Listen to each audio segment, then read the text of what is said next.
Salut à toutes et à tous, aujourd'hui dans On en parle, nous allons décrypter avec vous le dessin de presse. L'analyse du dessin de presse peut généralement être divisée en 4 étapes principales. Étape 1, l'identification du sujet principal du dessin de presse. Étape 2, le contexte. Pour comprendre le sens du dessin, il est essentiel de repérer le contexte historique, politique ou social dans lequel il a été publié afin de réfléchir à son impact et à sa pertinence dans la société. Étape 3, la description. L'analyse des éléments visuels du dessin, tels que les personnages, les objets, les symboles, les couleurs, les compositions et les choix artistiques, contribue à la signification globale du dessin. Étape 4, l'explication. Une interprétation plus approfondie et critique permet de réfléchir aux messages implicites et explicites, aux opinions ou aux critiques exprimées par le dessinateur à travers son œuvre, mais également à sa contribution au débat public. Grâce à cette méthode en 4 étapes, on peut mettre en lumière les différentes dimensions du dessin. Maintenant, place à l'exercice. Ce dessin de presse réalisé par Cabu est tiré de la une du journal hebdomadaire satirique Charlie Hebdo du 8 février 2006. Il est intitulé Mahomet débordé par les intégristes.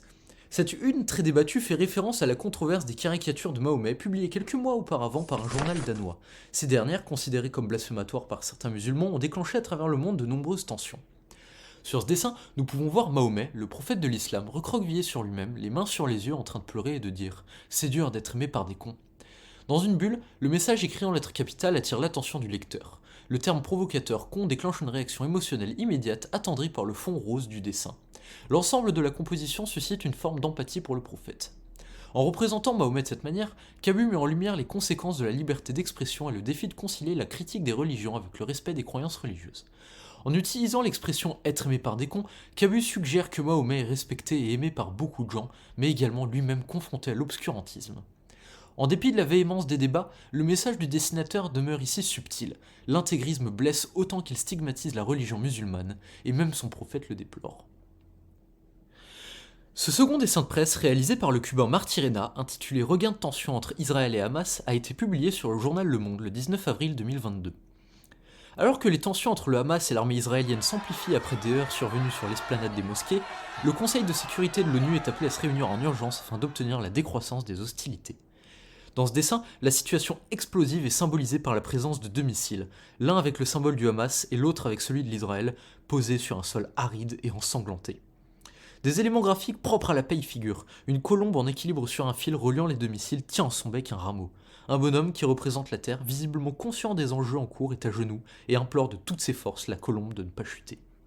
Marty Reyna signifie alors clairement que c'est toute la Terre qui supplie les deux belligérants d'arrêter ce bain de sang. Le terrain est miné, la situation imminente. Le troisième dessin de presse, réalisé par Plantu, est intitulé La liberté sera toujours la plus forte.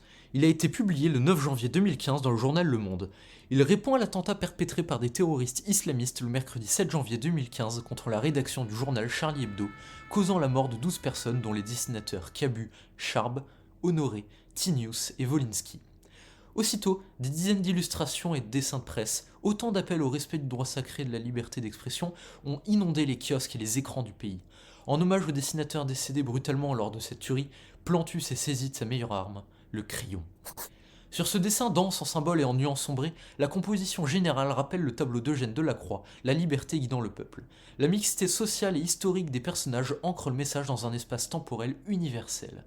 Pour créer le pont entre passé et présent, des éléments plus contextuels et modernes enrichissent l'ensemble comme un coin bureau, le journal hebdomadaire satirique Charlie Hebdo ou encore les dessinateurs gisant au sol. La scène est résolument parisienne et française. Deux immeubles parisiens, une Marianne au bonnet phrygien rouge et un drapeau tricolore rappellent à la fois le lieu de l'attentat et les valeurs de la République française. Armés de gros crayons verts, les acteurs en avant-toute semblent déterminés à combattre. A l'instar de Delacroix en 1830, Plantu attrape sa mine pour esquisser son message de résilience et d'espoir.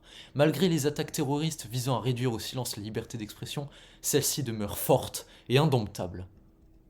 Le quatrième et dernier dessin de presse est intitulé Iran, déjà un an de contestation et de répression. Il a été dessiné par Adjam en Iran et publié en France le 14 septembre 2023 dans le journal Le Monde. Réalisé un an après le début de la contestation de la répression des femmes en Iran, ce dessin célèbre un triste anniversaire, celui du décès de Masha Amini, iranienne de 22 ans, survenu le 16 septembre 2022 après avoir été rouée de coups par la police des mœurs au motif de mauvais port du voile.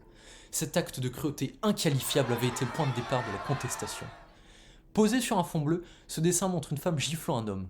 L'homme, c'est Ali Khamenei, le guide suprême de la révolution en fonction depuis 1989.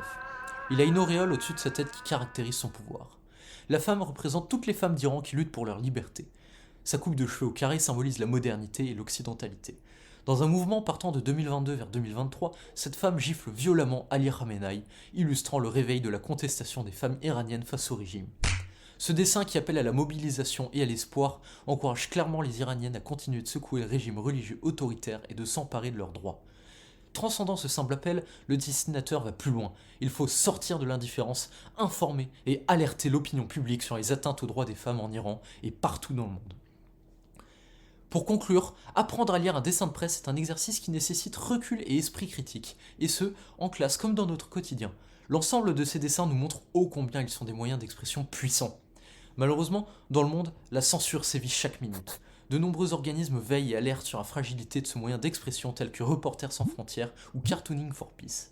Mais hélas, les attaques comme celle-ci subies par Charlie Hebdo attestent que la liberté de la presse n'est pas encore un droit acquis.